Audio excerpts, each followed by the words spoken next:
Como vai, querido ouvinte? Por que um jovem brilhante e capaz fingiria ser algo que não era? Afinal, uma mentira só pode ser sustentada por um pouco de tempo. Apenas uma pessoa sabia a verdade sobre o que ele era e o que não era, e essa pessoa era a única que poderia libertá-lo. Isso aconteceu quando seu coração, mente e vida tiveram as algemas quebradas.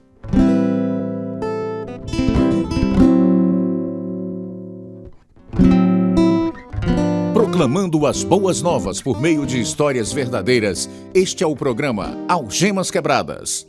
O programa em inglês é dramatizado e produzido pela Missão Pacific Garden, em Chicago. Todos os dias, centenas de homens, mulheres e crianças encontram abrigo na Missão Pacific Garden. Além de um lugar seguro para dormir e refeições nutritivas, uma nova vida é oferecida a cada um através de Cristo Jesus. É isso que este programa celebra. Aqui está o programa número 2731, versão brasileira 99, da série Algemas Quebradas, o programa que faz você olhar para si mesmo e pensar. Você pode ver, doutor, como ele está fraco. Ele está com 6 semanas de vida, mas não está ganhando peso. Eu ainda uso um conta-gotas para alimentá-lo. Minha senhora, provavelmente ele vai continuar enfraquecendo. Não entendo. Os 2 irmãos dele são tão fortes e saudáveis? Sim, mas o esôfago dele não está funcionando direito. Então ele não consegue aproveitar a nutrição do leite. E não há nada a fazer? Já fiz tudo o que pude, mas aparentemente não é o suficiente. Será preciso um milagre para ajudá-lo. Não vamos desistir. Deus pode curá-lo. O homem em nossa história era aquele bebezinho. Seus pais oraram e pediram que sua igreja orasse por um milagre. Mais do que ninguém, a avó dele acreditava que ele ia sobreviver. E assim aconteceu. Com esse tipo de apoio amoroso, por que ele se rebelou contra aqueles que o ajudaram a viver? Vamos deixá-lo contar a você nesta história verdadeira de Fernando Edwards, agora mesmo em Algemas Quebradas. Eu pesava menos de 2 quilos quando nasci em 1932 e continuei a ser pequeno na minha infância. Meus pais tentavam me proteger de doenças e ferimentos. Mesmo assim, consegui me meter em encrenca.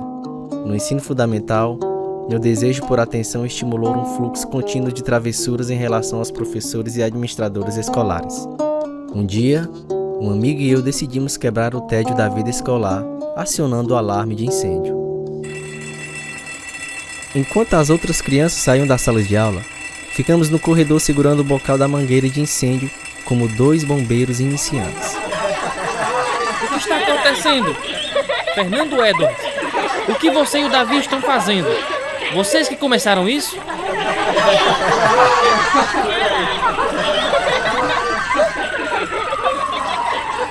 Ai não, a polícia e os bombeiros estão chegando. Dona Selma, vá até eles. Fernando, largue essa mangueira agora. Você está com sérios problemas, jovem. Vá até o meu escritório. Vou ligar para sua mãe. Mamãe, é claro, ficou muito chateada com meu comportamento na escola. Papai ficou furioso e fui punido, mas estava disposto a arriscar o castigo para ser o centro das atenções. Na escola, eu fazia tudo para chamar a atenção, mas com os adultos ou na igreja eu era educado e bem comportado.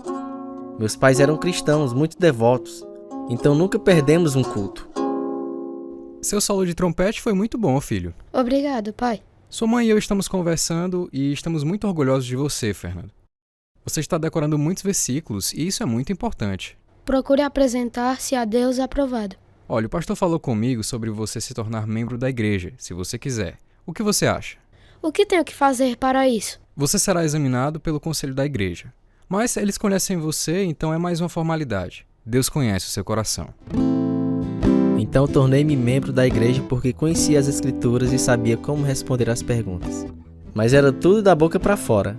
Todos foram enganados por meu comportamento exemplar na igreja. Mas em qualquer outro lugar eu era uma pessoa diferente. Eu reconhecia que estava separado de Deus. Mas imaginei que haveria muito tempo para me preocupar com isso mais tarde. Um dia o diretor da escola me chamou em seu escritório. Ai, ai. Sente-se, Fernando. Então você estava atrapalhando a aula de novo? Claro que não, senhor. Eu só estava brincando com as palavras. É aula de inglês e estamos estudando o uso de sinônimos, metáforas e trocadilhos. Trocadilhos são divertidos. Você tem uma mente muito brilhante, Fernando. Por que você não usa ela para ajudar os outros em vez de atrapalhar a aula? Desculpe, senhor Robson. Vou colocar você de disciplina. Pode ir. Fui disciplinado 83 vezes no primeiro ano e 52 vezes no segundo ano. No terceiro ano, melhorei um pouco e só fui disciplinado 47 vezes. Mas eu usei o tempo da disciplina para fazer meu dever de casa. Então minhas notas não foram prejudicadas. Durante todos aqueles anos da escola, pratiquei esportes, inclusive participando do time de beisebol. Mas minhas travessuras de classe começaram a interferir nos esportes. Ei, cara, aparece hoje no treino de beisebol, será bem-vindo. Eu não posso, treinador. Estou de disciplina. Eu sei disso, mas também sei que suas notas são tão boas o suficiente para praticar algum esporte. Se o problema fosse apenas uma questão de notas ruins, nada poderia ser feito. Mas seu problema parece ser principalmente com a sua disciplina, não é verdade? Isso mesmo. Então, convenci o diretor a deixar você a jogar. Isso é ótimo, treinador. Há uma condição, no entanto. Em troca, eu disse que tentaria convencê-lo a parar de se meter em problemas. Veja o que você pode fazer. Claro, treinador. Vou tentar. Prometo. Eu me esforcei para melhorar meu comportamento na sala de aula. Como era um corredor rápido, tinha reflexos rápidos e um braço de arremesso forte e preciso, fui convidado para um teste de 3 dias com um time profissional. Mas fui reprovado por causa da minha baixa média de rebatidas e minha pequena estatura. Mas eu adorava o jogo e mergulhava na emoção do momento. Num dia de primavera, em 1949, o jogador bateu a bola. E a bola foi no ar bem na linha da primeira base. Se eu conseguisse pegar antes de bater no chão, íamos ganhar um ponto. Arranquei minha máscara e corri para pegar. Tão focado em pegar a bola que não percebi que o outro jogador do meu time também estava correndo atrás de pegar a bola. Nós colidimos fortemente e eu fiquei desacordado.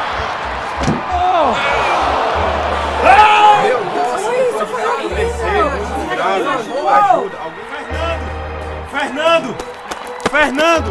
Alguém chame uma ambulância!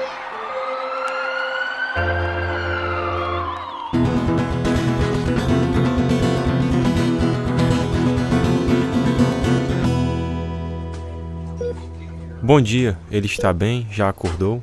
Completamente não. Às vezes ele me reconhece, às vezes não. A última vez que estive aqui, ele não me reconheceu, mas pelo menos ele está vivo. O médico disse que ele tem sorte de estar vivo. Pobre garoto. Acho que seus dias jogando beisebol acabaram. Com certeza. Disseram que ele nunca mais deveria praticar esportes competitivos. Se ele for atingido no mesmo local, pode ser fatal. Ironicamente, não senti nada no impacto e nem depois. Também não me lembrava do que tinha acontecido ou por que estava no hospital. Quando finalmente voltei para a escola depois de várias semanas, fui recebido como um herói. Porém, tive lapsos de memória. E em um dia tentei sair às 10 da manhã. Achei que o dia na escola havia acabado, até que alguns amigos me chamaram de volta. A escola era extremamente cooperativa e compreensiva. Fernando, eu entendo que você está tendo dificuldades para encontrar suas salas de aula. Nem consigo me lembrar qual é o meu armário. Não se preocupe, podemos providenciar alguém para ajudá-lo quando necessário. Você apenas se senta na aula e fica quieto. Acho que perdi várias semanas de aulas. Não se preocupe com isso. Você não precisa compensar o trabalho acadêmico perdido. Não precisa fazer nenhuma das provas, tá bom? Apenas sente-se na aula e aprenda o que puder. Pela primeira vez, fiz exatamente o que ele mandou e consegui notas muito boas. Em vez de jogar beisebol, ouvi os jogos na rádio. Eu me formei e fui aceito em 3 faculdades bíblicas. Sua mãe disse que você decidiu fazer faculdade em Rhode Island. Sim, é perto o suficiente para voltar para casa de vez em quando. Eu sei que você vai sair bem, filho. Você sempre consegue. Estou animado, pai. E você vai cursar Bíblia e Ministério. Sim. Deus tem planos para sua vida, Fernando. Sabemos disso desde que você era um bebê e não sabíamos se você ia sobreviver. A igreja inteira orou por você e Deus respondeu às nossas orações. Quando ele poupa uma vida, há um motivo. Ele o usará para alcançar outros com as boas novas de salvação. Espero que sim, pai. Não tem chamado mais digno do que servir ao Senhor no ministério. A faculdade cristã onde fui tinha uma emissora de rádio. E um dia entrei nos estúdios e descobri um órgão da marca Hammond. Eu aprendi a tocar piano sem nunca ter feito aula, mas nunca toquei num órgão antes. O gerente da emissora me ouviu e me ofereceu meu próprio programa semanal.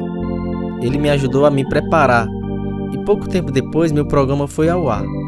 De volta para casa, durante uma das minhas férias escolares, o ministro de música soube que eu tocava um órgão e me convidou para tocar durante a conferência bíblica de verão. Uma jovem que era pianista conversou comigo depois de um dos cultos. Posso te perguntar uma coisa? Claro, qualquer coisa. Como é que você aprendeu a tocar? Sabe, é engraçado. Eu nunca tive uma lição na minha vida. Sei que você não vai acreditar, mas é verdade. Quando eu estava no ensino médio, sentei-me a um piano um dia e descobri que sabia tocar. E menos de uma hora depois descobri que sabia ler música. Simples assim. Você acredita nisso? Sim, porque foi assim que aprendi a tocar piano. Acho que é um dom de Deus, mas nunca tentei tocar o órgão. Você estaria disposto a me dar algumas aulas? Claro. Venha a qualquer hora depois de um culto e veremos o que podemos fazer. Foi assim que eu conheci Jane. Algumas noites depois ofereci-me para dar uma carona até a sua casa. Então você está fazendo a faculdade bíblica? Sim, estou no 2º ano. Isso é maravilhoso, Fernando. E você? Estou surpreso que uma garota tão bonita como você não tenha um anel de noivado. Acho que você está tentando me bajular. Não, estou falando sério já. Bem, eu namorei sério com o cara por 3 anos, mas terminei com ele porque ele não levava a vida espiritual dele muito a sério. Quer dizer que ele não era cristão? Ele disse que era, mas não havia nada nele que indicasse seu amor pelo Senhor. Nenhum testemunho? Isso mesmo. A Bíblia diz que não devemos estar em julgo desigual com os incrédulos. Acredito que Deus tem um plano para cada um de nós e o casamento é a decisão mais importante na vida após a nossa salvação. Portanto, se nos casarmos fora da vontade de Deus, teremos problemas. Sim, acho que você está certa. Pode parar aqui. A minha casa é aquela.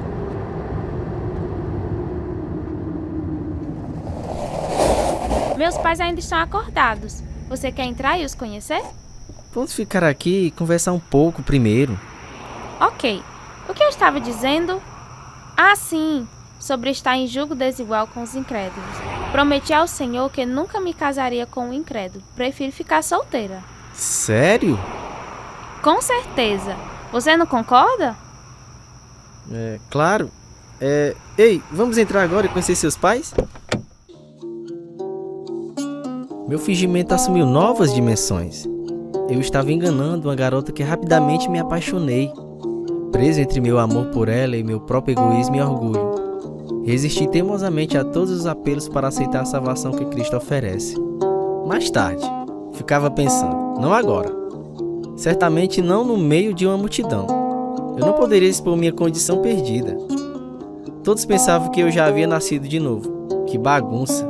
Eu era um homem miserável. Quando me formei na faculdade bíblica, todo mundo esperava grandes coisas de mim. Mas secretamente no fundo do meu coração, eu me sentia vazio. Entrei no seminário, mas a verdadeira condição do meu coração estava se tornando óbvia. Então tranquei e voltei para casa, onde Jane e eu logo casamos. Ficava pulando de um emprego para outro. A turbulência e a angústia no meu coração era constante enquanto minha hipocrisia continuava. Cheio de pavor, finalmente aceitei o pastorado de uma pequena igreja. Mas como poderia dar algo que não tinha? Consequentemente, os membros foram saindo aos poucos indo para outras igrejas. Certa manhã, durante o meu sermão, o homem se levantou e me denunciou pelo dano que eu havia causado à igreja. Sinto muito, Fernando. Como posso ficar aqui depois disso? Deus lhe dará a força. Você tem um núcleo de apoiadores leais. Sim, mas é tão humilhante. Tenho certeza de que todo pastor enfrenta uma guerra espiritual. Eu acho que eu não fui feito para ser pastor, Jane. Não desista, Fernando. Vamos orar e pedir orientação a Deus. Depois de vários meses, saímos daquela igreja e voltamos para Nova Jersey, onde morávamos com os pais de Jane enquanto eu procurava trabalho. Comecei a contar piadas obscenas e fumar, conseguindo esconder isso de Jane e a família dela. Encontrei um emprego dirigindo um caminhão de padaria de manhã cedo. O tio de minha esposa, William, dirigia um caminhão de leite. Então nos encontrávamos onde as nossas rotas se cruzavam para trocar mercadorias e piadas obscenas. Então foi amor à primeira vista, né? Sim, e ainda bem, se ela tivesse me conhecido mais profundamente, teria desistido. Você sempre teve um bom senso de humor, Fernando. Eu vou precisar quando o bebê nascer. E quando é que vai nascer mesmo? A qualquer dia. Então você vai criá-lo direitinho, né? Claro que vou. É melhor eu ir. O sol está prestes a nascer. Não, espera um minuto. Tem uma grande piada para lhe contar. Essa é boa. Nós éramos membros de igrejas, ambos considerados cristãos respeitados. Ainda assim, todas as manhãs tentávamos superar um ao outro com piadas sujas. Naquela época, um evangelista veio à nossa igreja. Eu já tinha ouvido o testemunho dele na faculdade e encorajei Jane a ir comigo naquela noite para ouvi-lo novamente. Chegamos atrasados e a igreja já estava lotada. Então tivemos que nos sentar do lado de fora e ouvir pelo sistema de alto-falantes com outras pessoas. Meu pai estava sentado perto. Fui criado em um lar cristão e passei muitos anos na igreja. Mas isso não faz de você um cristão, meu amigo. Eu também conheci o Evangelho. Eu conhecia o capítulo 6 de Romanos, versículo 23, que diz: porque o salário do pecado é a morte, mas o dom gratuito de Deus é a vida eterna, por meio de Jesus Cristo, nosso Senhor. Conhecer os versículos da Bíblia também não faz de você um cristão. Você tem que crer que Jesus Cristo morreu pelos seus pecados. Você tem que reconhecer sua condição pecaminosa e se arrepender de seu pecado. Seu pecado contra um Deus santo que lhe deu a vida, que te fez para Ele mesmo. Mas você viveu uma vida egoísta, buscando seus próprios prazeres em vez de agradar a Deus. Você precisa crer em Jesus para o perdão dos seus pecados e para ser o seu Senhor e Salvador. Nisto consiste o amor. Não em que nós tenhamos amado a Deus, mas em que Ele nos amou e enviou o seu Filho como propiciação pelos nossos pecados. 1 João capítulo 4, verso 10. Ele te oferece nova vida. Seja qual for o seu pecado, Deus o aceitará, porque Cristo morreu por você. Muitas vezes fui convicto durante um culto e a convicção foi mais forte do que nunca naquela noite. A realidade da minha condição perdida foi iluminada claramente e o peso do meu pecado era como uma montanha caindo sobre mim. Mas como eu poderia ir em frente a uma multidão tão grande onde todos me conheciam, pensavam que eu já estava salvo? Do outro lado, como eu poderia resistir a Deus que estava me chamando com tanto amor? Comecei a tremer e chorar.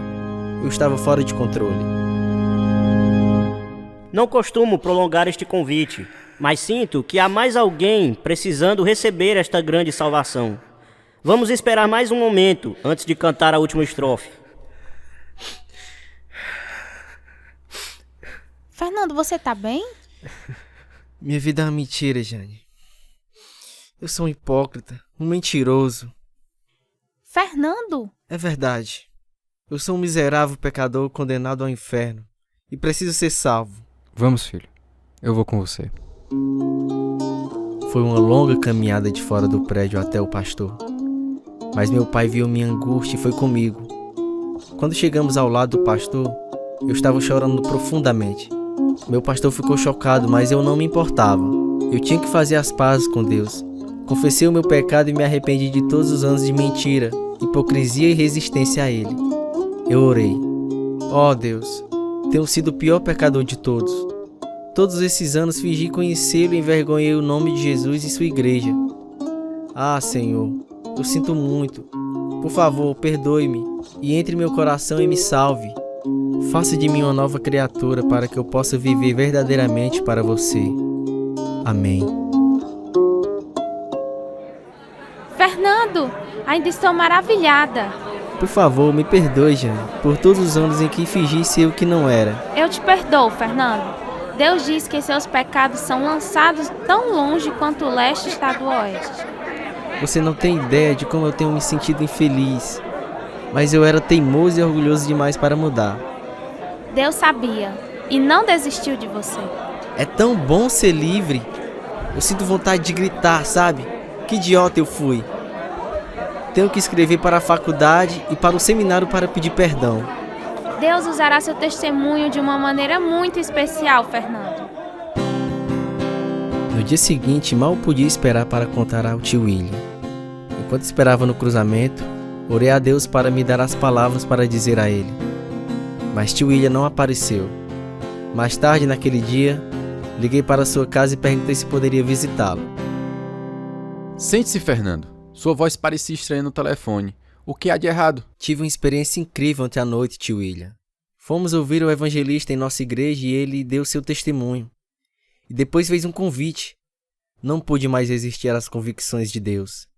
Eu me arrependi do meu pecado e Deus me salvou. Achei que você já era salvo, Fernando. Bem, todo esse tempo as pessoas pensaram que eu era salvo.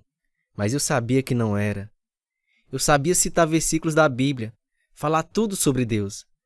Mas sabia que nunca havia realmente me arrependido dos meus pecados diante de Deus. Quer dizer então que você estava fingindo? Sim, eu tenho sido um hipócrita. Como é que você sabe agora que é salvo? O que é diferente? Há uma diferença dentro de mim. Agora eu sinto uma repulsa quando penso nas piadas que contava. É como se um peso de 1000 quilos tivesse sido tirado das minhas costas, tio William. Mas também acredito em Deus. A Bíblia promete: se você confessar com a sua boca que Jesus é Senhor e crer em seu coração que Deus ressuscitou dentre os mortos, será salvo. Pois com o coração se crê para a justiça e com a boca se confessa para a salvação. Romanos capítulo 10, versos 9 e 10. É por isso que eu queria ver você. Acredite, há uma diferença. Sabe, Fernando, não tenho certeza se estou salvo ou não. Eu sei, tio William. Acho que nós dois vivemos estilos de vidas hipócritas. É melhor você ter certeza. A palavra de Deus é o padrão. Não podemos obter nossa afirmação de homens ou membros de igrejas. Vários meses depois, o tio William também foi salvo. E menos de 1 ano depois, ele morreu, aos seus 41 anos. Sou eternamente grato por Deus ter salvado nós dois. Mas Deus tinha muitas lições para me ensinar depois da minha salvação. Fui contratado por uma grande empresa de ônibus. Um dia eu estava dirigindo quando toda a minha perna esquerda ficou dormente. Os médicos concluíram que era devido às lesões que sofri enquanto jogava beisebol no colégio.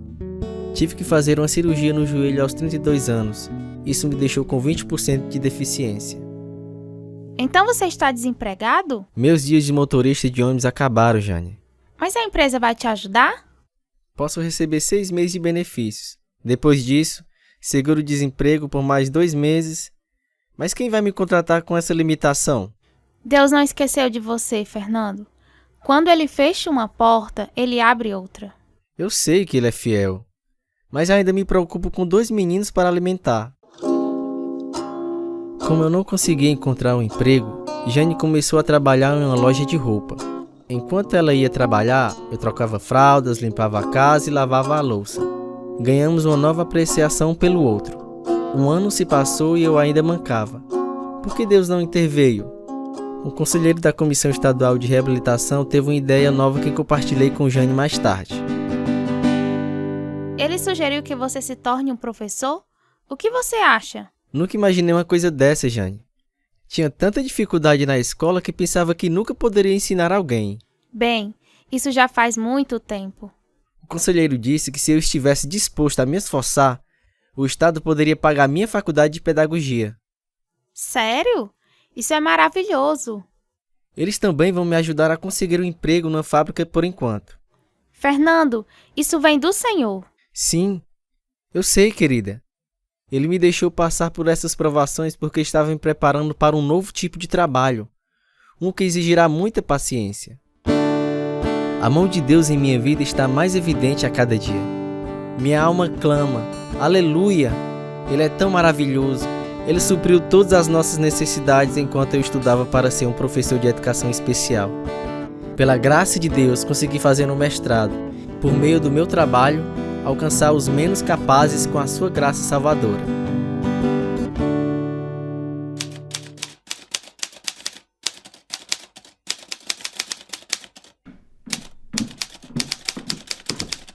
No que você está trabalhando, Fernando? Estou escrevendo um artigo para uma revista cristã. Um novo empreendimento? Se eu puder compartilhar algumas ideias sobre Deus que ajudarão alguém, terei prazer em escrever ou falar qualquer outra coisa. Qual é o assunto do artigo? Meu ataque cardíaco quando eu estava fazendo meu mestrado. Como Deus é maravilhoso, não é? O seu coração não sofreu nenhum dano permanente. É incrível como ele transforma o que parece ser uma derrota em algo bom.